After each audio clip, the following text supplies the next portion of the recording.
Verbs. A verb is one of the main parts of a sentence or question in English. In fact, you can't have a sentence or a question without a verb.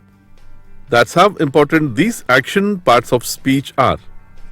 The verb signals an action, an occurrence, or a state of being. Whether mental, physical, or mechanical, verbs always express activity. Let's see the examples. Priya cleaned the table. Here the word clean is the verb as it shows the action performed by Priya. Maya is an intelligent girl. Though no action is being performed here, the state of being is expressed through the verb is. In general, there are two types of verbs, physical verbs and mental verbs. First one is physical verbs. Physical verbs are action verbs. They describe specific physical actions. If you can create a motion with your body or use a tool to complete an action, the word you use to describe it is most likely a physical verb. Physical verb examples.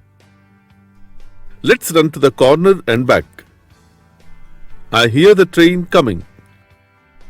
Call me when you are finished with class. And the second one is mental verbs.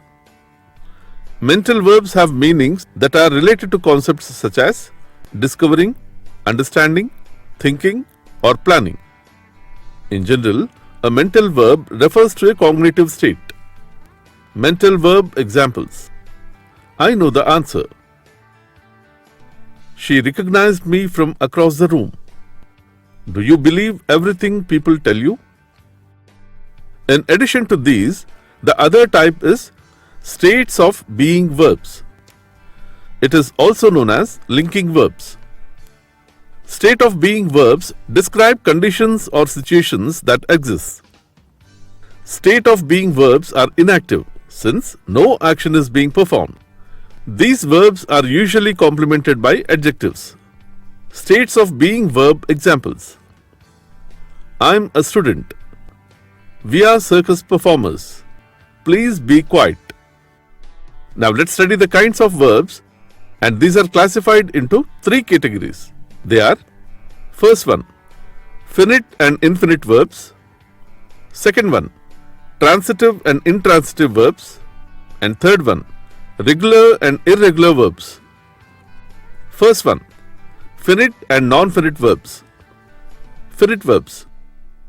A finite verb is the main verb of a sentence and has a direct relation to the subject of a sentence or clause.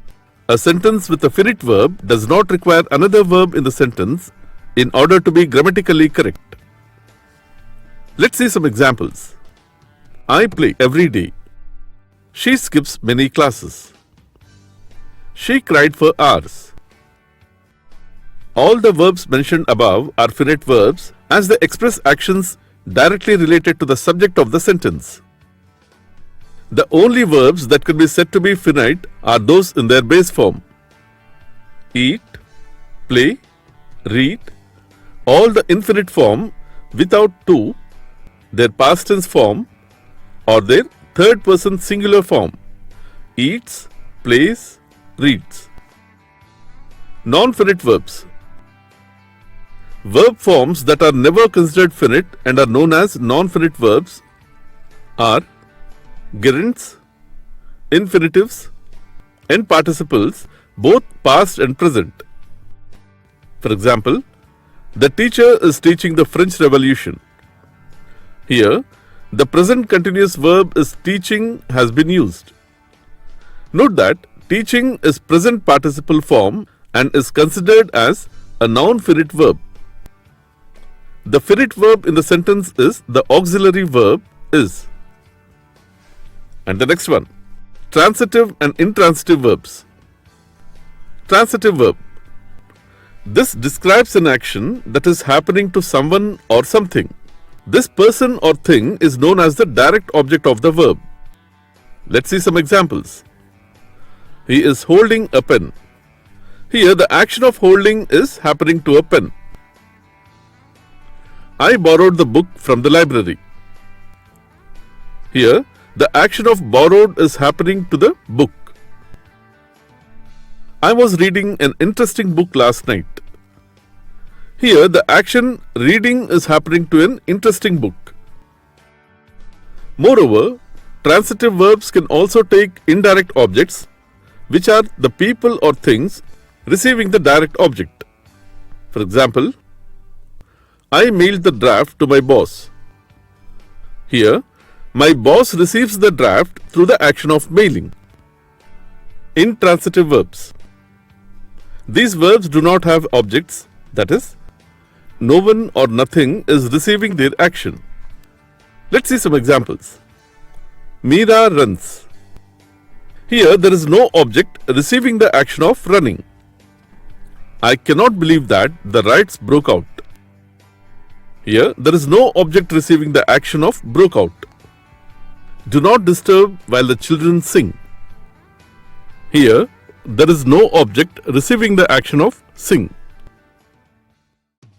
And the next one, regular and irregular verbs. As each verb is either transitive or intransitive, each one is either regular or irregular. Regular verbs.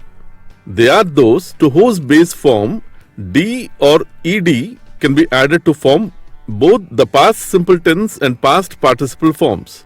Example, in base form, I bake cookies. In simple past, I baked cookies. In past participle, I had baked cookies. In base form, they mint coins. In simple past, they minted coins. In past participle, they had minted coins. In base form, we play chess. In simple past, we played chess. In past participle, we had played chess. Irregular verbs. They are those verbs whose past tense and past participle forms are usually completely different from one another. And since they do not follow any predictable pattern, one has no other option but to learn each one separately. In base form, I do yoga. In simple past, I did yoga. In past participle, I had done yoga. In base form, I see a cat. In simple past, I saw a cat. In past participle, I had seen a cat. In base form, I drive slowly. In simple past, I drove slowly. In past participle, I had driven slowly. Rules to use verbs as part of speech. 1. If two subjects used in a sentence do not have the same number, use separate auxiliaries for both of them. Let's see the example. 5 apples sold and 1 were purchased. This is incorrect. 5 apples were sold and 1 was purchased. This is correct. Second one. A single verb should be used for a subject only when the form of the verb is same for both the subjects. Let's see the example. I am intelligent and my sister creative. This is incorrect. I am intelligent and my sister is creative. This is correct. Third one. A past tense in the main clause should be followed by a past tense in the subordinate clause. Let's see the example. Pratima failed because she misses classes.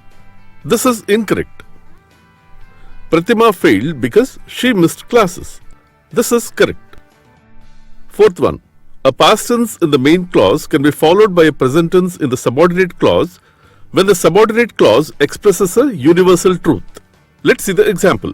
We were told that Earth moved round the sun. This is incorrect. We were told that the Earth moves round the sun. This is correct. Fifth one. Modal auxiliaries are not used together, but they can be corrected by a conjunction. Let's see the example. You should must come. This is incorrect. You should and must come. This is correct. Now let's study what is subject-verb agreement. Subject-verb agreement. For a complete understanding of the verbs, one needs to get acquainted with the concept of subject-verb agreement. In any sentence, the use of verb according to the number of subjects or the persons is called verb agreement. Let's see some examples. Maya sings a song. Here, Maya is a single person or subject. Therefore, the singular verb sings has to be used. The students sing a song. Here, students is a plural noun. Therefore, the plural verb sing is used. Let's understand the singular and plural in order to use correct forms of verbs. In singular verb, is. In plural verb, are. In singular verb, was. In plural verb, were. In singular verb, has. In plural verb, have. In singular verb, it is verb plus s or es, like sings, makes, plays, etc. In plural verb, it is verb, like sing, make, play, etc. Now let's learn some of the following tips in mind for subject-verb agreement. First one, if two subjects are connected with the conjunction and, use the plural form of the verb. Let's see the example. Sita and Geeta are dancing. Second one, if several nouns or adjectives are used for a single subject, use the singular verb. Let's see the example. My friend, philosopher and guide has come. Third one, if two subjects are connected by as well as, with, along with, together with, and not, in addition to, but, besides, except, rather than, accompanied by, like, unlike, no less than, nothing but, then the verb should agree with the first subject. Let's see the examples. Priya as well as Shriya are going to the concert. Fourth one, if an article is used only with the first subject, it means that only one person or thing is being referred to. So in this case, a singular verb has to be used. Let's see the examples. A black and white photograph was taken by her. Ashoka was a great king and a warrior of his time. However, if an article is used before every subject, it implies that different subjects and objects are there. Therefore, plural verb has to be used. Let's see the example. The doctor and the mentor have come. Fifth one, if two subjects are connected with neither nor, either or, not only but also, nor, or, and none but, the verb will be according to the later subject. Let's see the examples. Neither Maya nor Sita has arrived yet. Either you or your friends should leave. Sixth one, the verb should agree with the main verb. Be careful not to place it in accordance with the nearest subject. Let's see the example. The quantity of oranges is less. Ramya and not her friends is at fault. Seventh one, if a relative pronoun who, which, that, etc. is used to correct a subject and a verb, then the verb would be according to that subject which precedes that relative pronoun. Let's see the example. She is one of the oldest women that relative pronoun has have ever walked on the earth. I am one of those who, relative pronoun, will trust everyone who they meet. Now let's see some common errors in subject-verb agreement. First one, else is always followed by but and never by then. Let's see the example. It is nothing else than poverty that makes them naive. This is incorrect. It is nothing else but poverty that makes them naive. This is correct. Second one, as if is always followed by were, even with the third person singular, which it shows pretension. Let's see the example.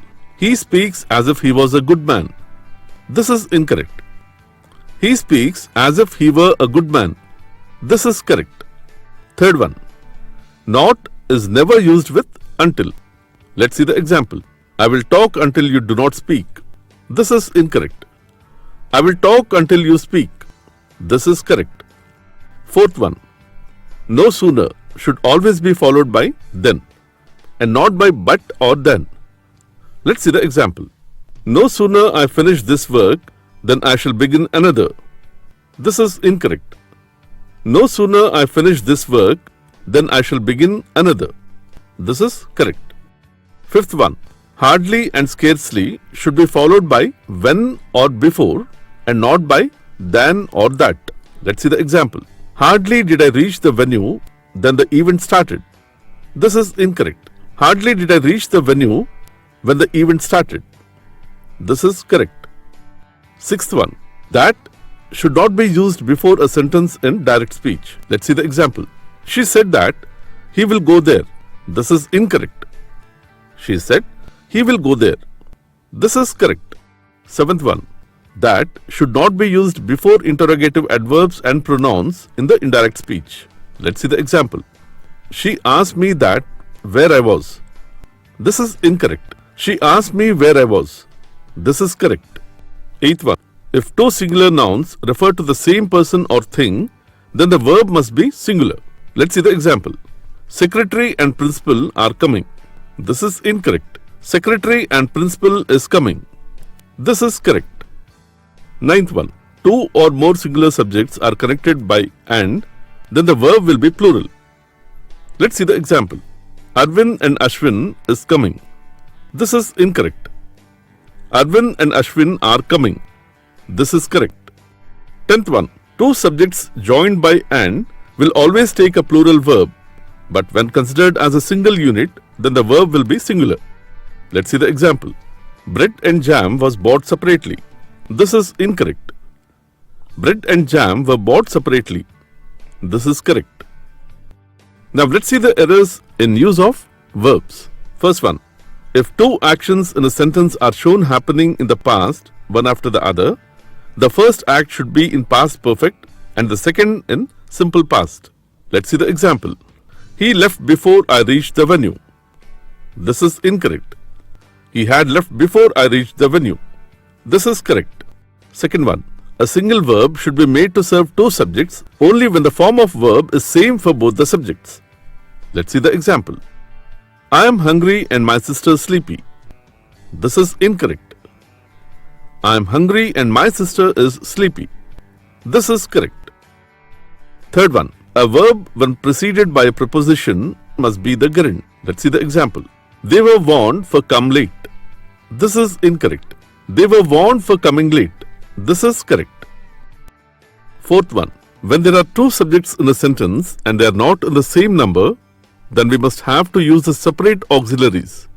Is, are, am, was, were, have, has for both of them.